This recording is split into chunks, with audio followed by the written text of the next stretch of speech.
Okay, I need a few volunteers to come sit right up there. In the line right there. Sit there. Anybody else? Okay, got it.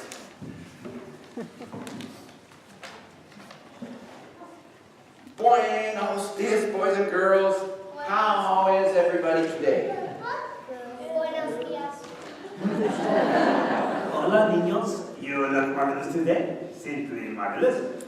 And so do I. Don't forget me, Dim, the self-retrieving rugby ball. And what are these future rugby players doing up here with us? Oh, I've just invited a few of the kids to sit up here with us to jumpstart the cuteness factor of the puppet show this morning. We've been getting...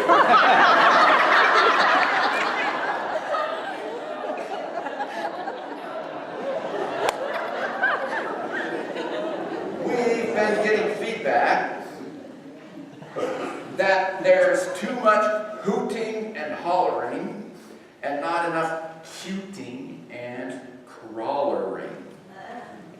Crawling? Crawlering. It's what babies do before they walk.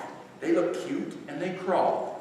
Not to mention drool once in a while, which I'm told is cute too, though not being a parent myself, I've never quite understood why. Anyway, would you be quiet? We've got to get down to business. Business? What business? The story business. And you, Dill, are supposed to help these kids by being one of them. Here's your kid line. Now, rewind. Business? What business?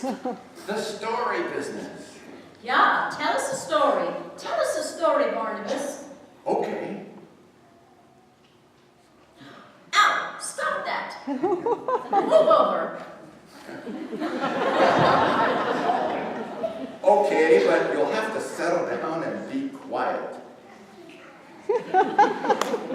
We are quiet, see?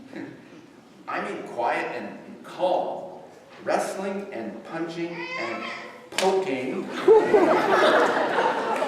though realistic, isn't all that cute. But then how do we get the best spot? Ah, the best spot. This gives me an idea for the story.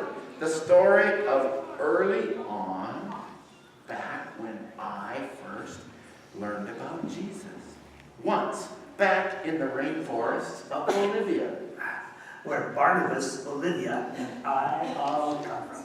We know Olivia from Bolivia. Right. Well, one day, Olivia and I were out walking and playing in the jungle when we saw this weird sight.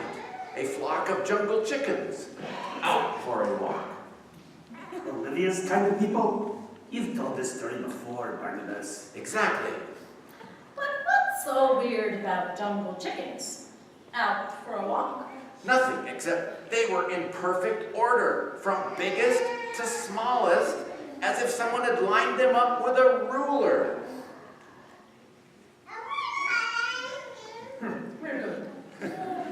That's the way jungle chickens have always done it. I know. The way all animals in the jungle did it, until they stopped doing it, when the law of the jungle was finally overthrown. Ah, I see where you're going with this. And as we watched, the little chick in front stopped suddenly to look at a worm. Olivia likes worms, but I hear she prefers rainforest slugs. Well, me too. But the next chick in line didn't notice that the first one had stopped and ran into the first one, and so on, all the way down the line, a real pileated pileup. And that's when it all started. The biggest chicken turned around and pecked the next one right on the head. And he turned around and pecked the next one right on the head. Etc., etc. And she turned around and did the same, keep pecking, right down the line until the last one turned around and then pecked herself on the knee because she was mad that she was so small she couldn't peck anyone else. It was the pecking order, the law of the jungle. The big ones peck the little ones, and the little ones peck They was themselves right there in plain view. And unable to keep silent any longer, I called out, "Stop! Don't you know that the pecking order is passé?"